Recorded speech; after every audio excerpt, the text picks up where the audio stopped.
going to speak about a subject we all love to avoid, and that is never spoken about in leadership, and that's the emotions of a leader.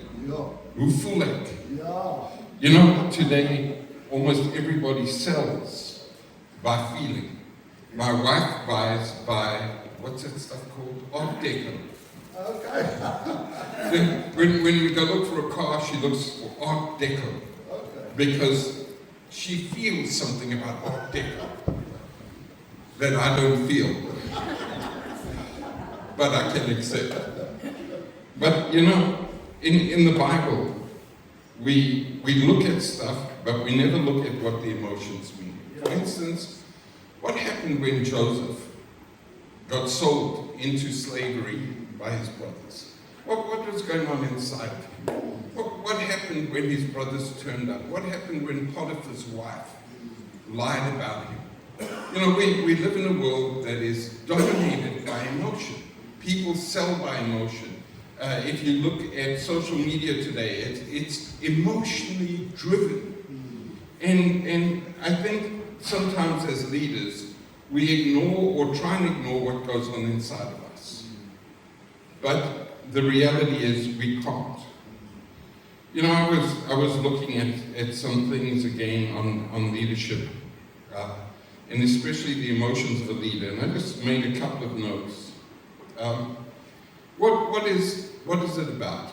It's about wholeness versus insecurity. The more whole I am internally, the more secure I am, the easier it is to embrace faith, which is a risk. Faith is a risk. But if I'm insecure, it's very difficult for me. And there's so many emotional things attached. You know, when the Lord speaks and He says, do this, I don't know about how you feel, but I have to bring my emotions under control in order to let my faith operate. And so often we, as Christians, fall short in recognizing and dealing with those areas.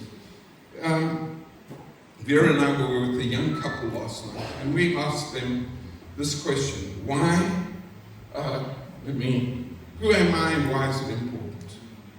And it was something they had not thought of. But the reality is, who I am and why it's important is really an emotional thing. Because if I don't understand that, how am I going to confront somebody at work? How am I going to confront anything in my family, and how will I confront them? And if I don't understand all of those things, it falls apart for me. So I want to encourage everybody to understand that we're emotional beings, and it's good. God has made us with emotions, but understanding them and knowing how to handle them in circumstances, and when somebody comes against us, how do I react to it, is so important. And that happens at home, that happens in the family, that happens at work, that happens under all sorts of circumstances. So those are some of the things we're going to talk about. I want to quote one thing that, if I can remember it correctly. Emotionally dysfunctional people will respond dysfunctionally to others. Emotionally functional or secure people will produce emotional, secure others. So I want to encourage you to be a part of this. Thank you, André. Awesome.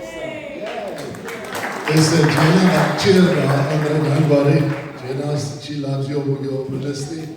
André is really specializes in leadership, whether it's in business, corporate, church leadership, and we are so thankful for the gift that is with us. So it's the 15th of March from 4 to 6 in the hall. We'll set up tables, we'll have small groups for discussions in groups, and it's free of charge, so please come.